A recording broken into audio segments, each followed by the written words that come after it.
Olá pessoal, sejam bem-vindos a mais um vídeo do nosso canal Marisson Fraga. É um prazer imenso ter você por aqui. Eu quero tratar de um assunto muito delicado com você hoje, quero tratar de um assunto muito sério, muito grave.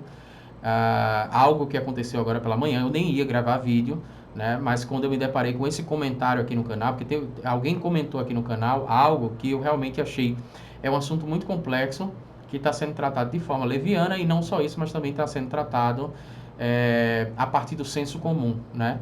Então eu acho muito perigoso, porque ao que parece é um profissional de psicologia ou um profissional ou um estudante de psicologia, né? O perfil da eu vou proteger, eu vou mostrar o comentário para você aqui, mas eu vou proteger a identidade da pessoa, o nome da pessoa, até porque o nosso objetivo é só tratar do assunto específico, do comentário, dessa visão de mundo que esta pessoa tem. Mas o nome da pessoa apareceu lá, o nome psicologia, né? Então tem lá, fulano de tal, psicologia. Então, isso nos faz entender que ou é um profissional, né, um psicólogo, ou é um estudante de psicologia. E nesses dois casos é muito perigoso, né? A gente vai tratar sobre tudo isso aqui, eu vou mostrar para você o comentário e a gente vai comentando em cima desse comentário, porque meu objetivo aqui é fazer com que as pessoas reflitam sobre algo que é passado para a gente já há muito tempo, né, e diz respeito à questão da luta antimanicomial.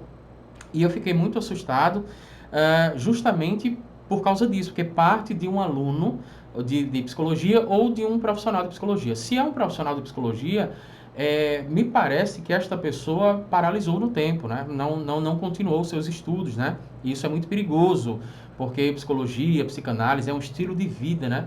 Então, essa questão, por exemplo, eu sou um psicólogo em formação, você vai ser para sempre, ou pelo menos deveria encarar isso, deveria encarar dessa forma, né? Que para sempre você vai ser um psicólogo em formação, porque 5 anos de estudo não dá conta da complexidade do ser humano. A mesma coisa em psicanálise, né? Você fez um curso de psicanálise, você passou por supervisão, você fez o seu trabalho de conclusão de curso e tal, mas isso não dá conta da complexidade do ser humano. Quanto mais a gente estuda, mais a gente percebe que ainda tem muita coisa para a gente aprender. Então eu vou apresentar o comentário aqui, e se foi por um estudante de psicologia, é o que eu acho também muito grave, porque esse comentário ele foi feito uma semana após a semana de luta antimanicomial, que foi a semana passada. Então, as faculdades, as universidades fizeram vários movimentos, né? Eu mesmo fui para a faculdade, assisti documentário, participei de debates, participei de palestras. Então, assim, as atividades estavam lá, dizendo respeito à luta antimanicomial, né? E era a semana da luta antimanicomial. Então, se for um estudante de psicologia, também é grave, porque a pessoa não está participando dessas outras atividades. E eu também não sei como é a formação da pessoa, enfim. Mas esta pessoa não fez esse comentário por maldade, tá? Essa pessoa fez o comentário porque está no lugar de senso comum.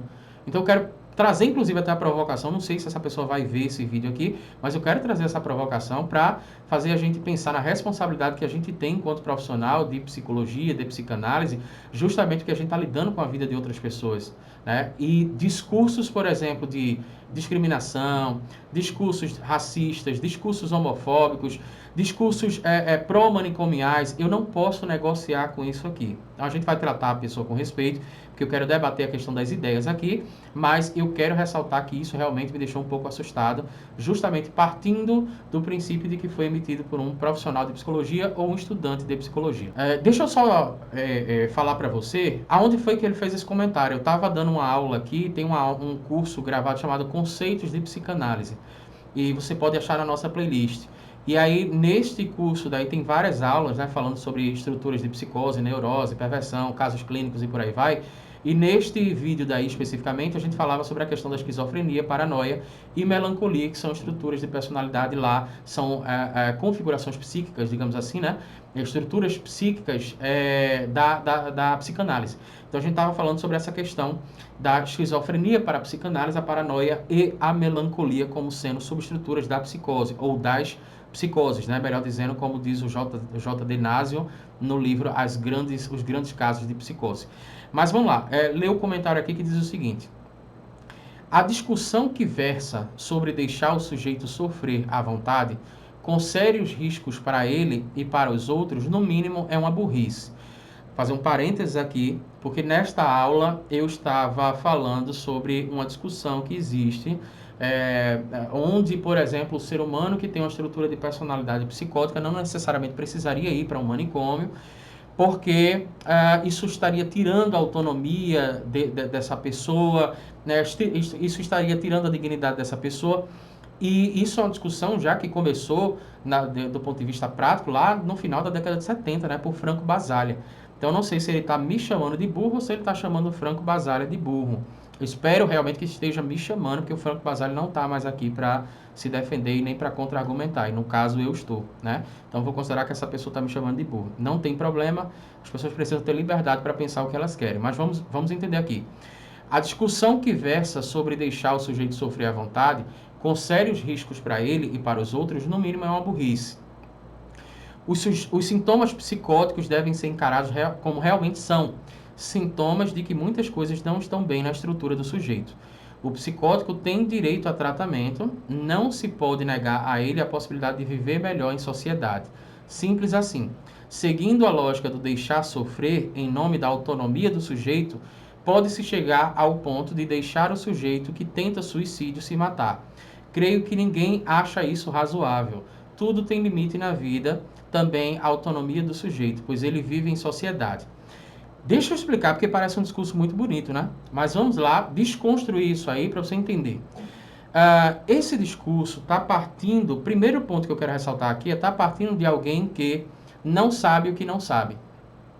É muito bom quando você sabe que você não sabe de alguma coisa, ou então você sabe que não sabe, independente do que seja, né? Então, inclusive os gregos diriam, né? Só sei que nada sei, por exemplo, né? Quem falou isso mais especificamente foi Sócrates. Então, o fato de você saber que você não sabe de alguma coisa é algo que te conduz ao conhecimento, é algo que te conduz à liberdade intelectual a partir do momento em que você adquire o conhecimento. Quando você trata essas questões como burrice, essas discussões, né, que já existem de muito tempo, como burrice, você está partindo do princípio de que você não sabe o que você não sabe.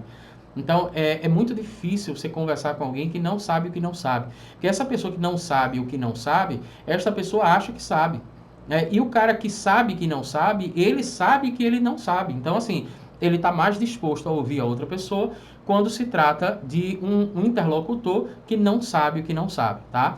Então, para você dizer que uma coisa é burrice, você não sabe provavelmente o que você não sabe. E é isso que você não sabe que a gente vai explicar aqui agora.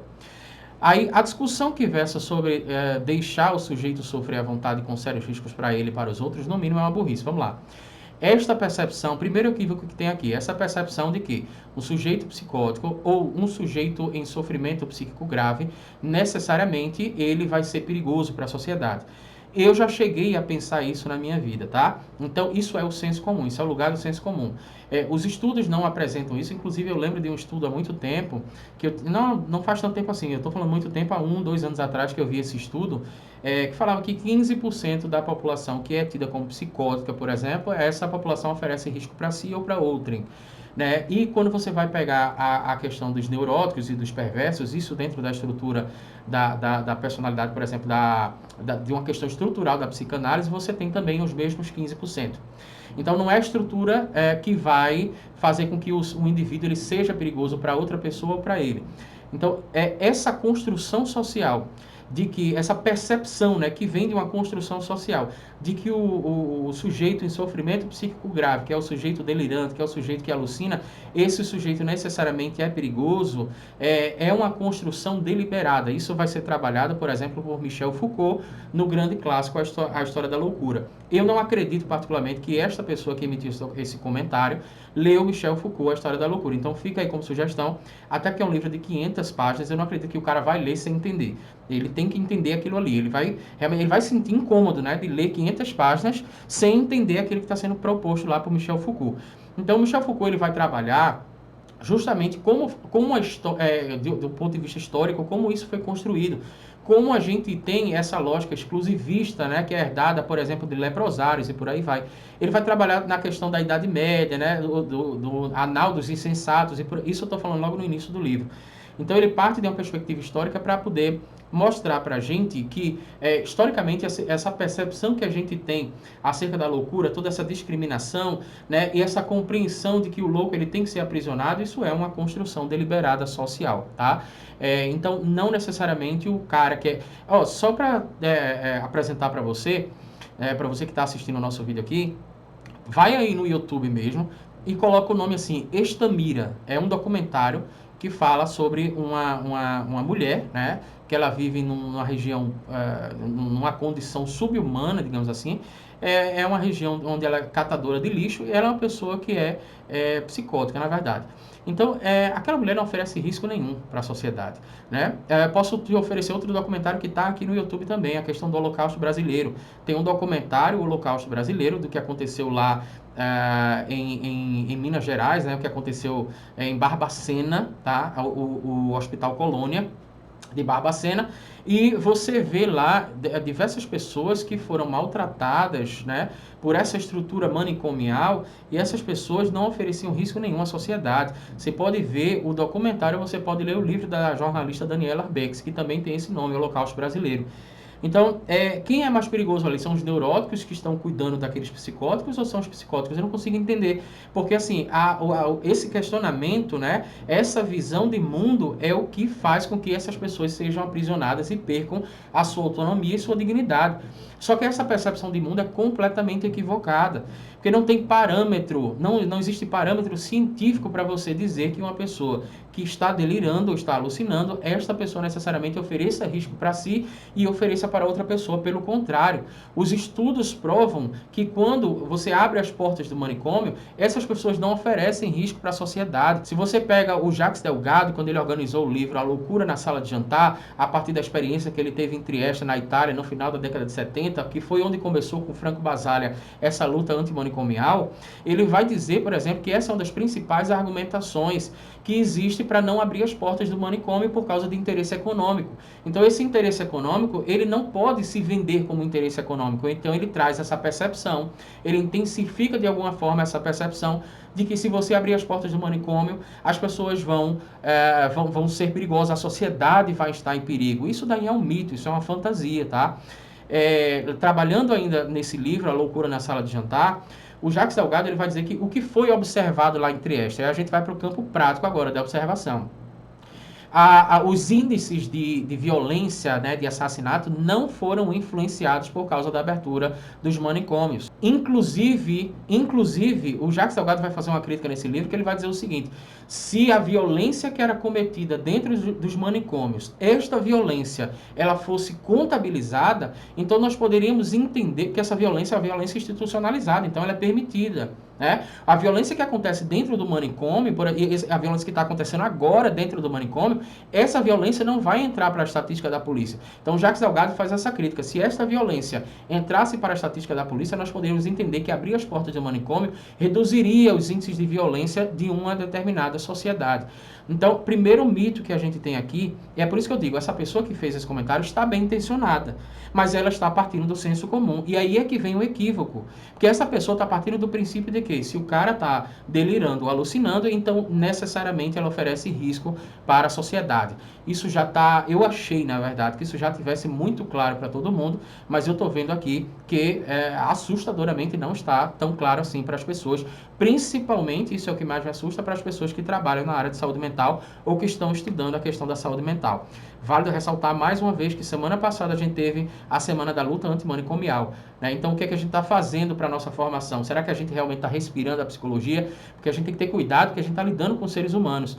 Então, você pode interferir de uma forma extremamente negativa se você leva os seus estudos de uma forma leviana. Então, continuando aqui, os sintomas psicóticos devem ser encarados como realmente são. Sintomas de que muitas coisas não estão bem na estrutura do sujeito. Outro equívoco absoluto aqui, tá? Então, já que a gente está tratando nessa aula de psicanálise, eu vou explicar isso do ponto de vista psicanalítico. A questão da psicose não é sintoma, tá? Então, você pode ser um neurótico com sintomas de psicose. Se você se depara com muitos problemas, muitos sofrimentos na sua vida, você pode desenvolver o delírio como mecanismo de defesa, a alucinação como mecanismo de defesa, mas não necessariamente a psicose vai ser restrita apenas à compreensão do sintoma. Isso é você compreender essa dinâmica estrutural que é extremamente rebuscada. Isso é você compreender o que Lacan, por exemplo, desempenhou muita energia e muito tempo para poder desenvolver essas percepções. É você compreender tudo isso de uma forma muito leviana, muito rasa.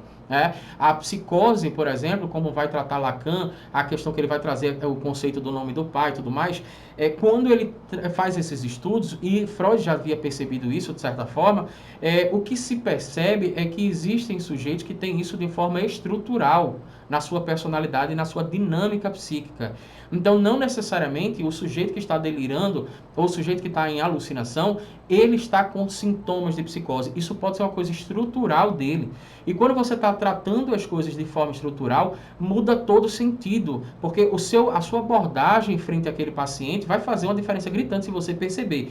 Trata-se de um neurótico, por exemplo, um fóbico, um neurótico obsessivo, ou um neurótico histérico, por exemplo, que desenvolveu sintomas, né, de psicose. E outro caso seria o cara estruturalmente psicótico. Então, e tem uma completa diferença aí. Agora, continuando aqui, ele vai dizer o seguinte: o psicótico tem direito a tratamento, não se pode negar a ele essa possibilidade de viver melhor em sociedade. Né? Seguindo a lógica do deixar sofrer em nome da autonomia do sujeito, pode-se chegar ao ponto de deixar o sujeito que tenta suicídio se matar. Então, vamos falar sobre isso.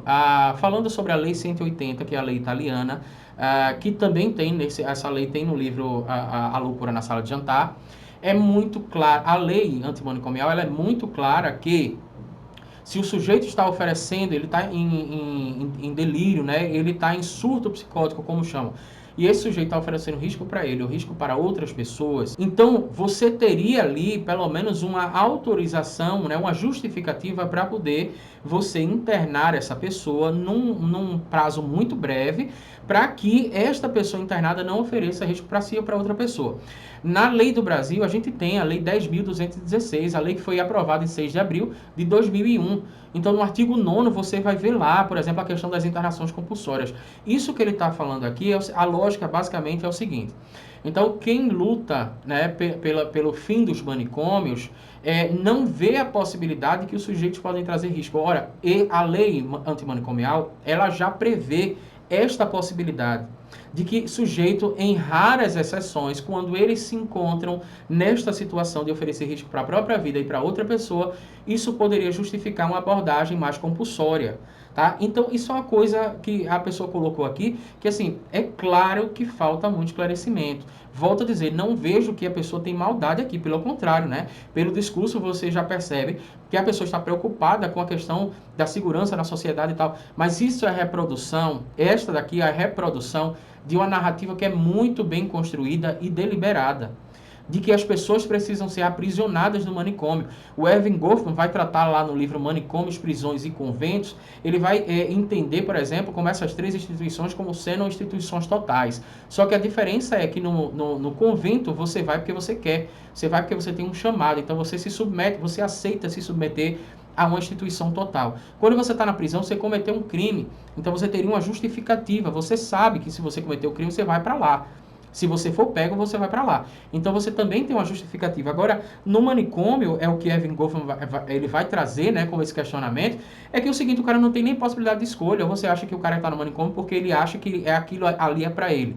É lógico que não. No manicômio, você fica vulnerável, porque alguma outra pessoa não entendeu a sua linguagem, algum profissional de saúde não se deu o trabalho de entender o seu delírio para poder entender melhor as suas questões, e a partir disso deve-se aprisionar essas pessoas, tirando delas a dignidade e tirando delas a autonomia. Isso é um absurdo. Em nenhum momento a luta antimanicomial defende a ideia de que o sujeito não tem que ter acesso ao tratamento. Se ele está em sofrimento, né, e ele busca o tratamento, ele vai ter acesso. Agora, não é dentro do manicômio. É disso que se trata. É a questão, por exemplo, das residências terapêuticas, onde os moradores são acompanhados por terapeutas ocupacionais, por psicólogos, por psiquiatras. Então, tem uma estrutura que é completamente diferente da questão da luta do manicômio, né, dessa construção pró-manicomial. A diferença aqui é que a pessoa que emitiu o comentário não entende sobre a questão da luta antimanicomial. E o que me preocupa é basicamente o seguinte: esta pessoa colocar o nome psicólogo e comentar isso num canal que trata sobre psicanálise e psicologia é muito perigoso, porque outra pessoa pode ver e pode inclusive achar que ele ocupa esse lugar de sujeito suposto saber, quando claramente esta pessoa não tem autoridade para falar sobre o que está falando, né? Porque isso é outra questão também que a gente precisa entender. Quanto de informação, quanto de investimento em capacitação, Quantas horas você passou se capacitando para poder emitir a sua opinião? Quantos livros você leu sobre isso? Quantos artigos científicos você leu sobre isso? A sua tese foi sobre isso, de mestrado, de doutorado? A sua monografia foi sobre isso? Então, com que autoridade você fala sobre isso, né? Então, a gente precisa refletir para que a gente, enquanto profissionais, estudantes da saúde mental, de psicanálise, de psicologia, não permaneça nesse lugar de senso comum. Deixe o senso comum para as pessoas que não se interessam por esse assunto. Mas se você escolheu esse caminho, então procure informações para você não estar emitindo opinião sem você saber absolutamente do que você está falando, tá? Mas nesse final daqui eu concordo, né? Quando ele diz o seguinte: tudo na vida tem limite, né? Tudo tem limite na vida, também a autonomia do sujeito, pois ele vive em sociedade.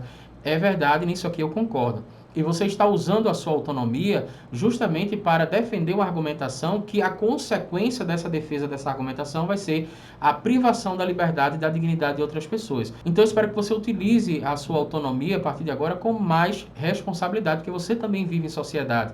Então, quando você emite um comentário como esse, que é travestido, né, de uma argumentação muito audível, né, para as outras pessoas, muito deleitável para as outras pessoas, por trás disso você pode estar privando a liberdade de alguém. Você já faça um favor a você mesmo. Procure se capacitar mais antes de emitir um comentário que você pode, com a sua autonomia, estar prejudicando a vida de outra pessoa. E você também vive em sociedade e precisa ter mais responsabilidade com isso. Espero que você tenha gostado. Um forte abraço, se inscreva no nosso canal, ative o sininho para receber as nossas próximas notificações e eu te vejo no próximo vídeo.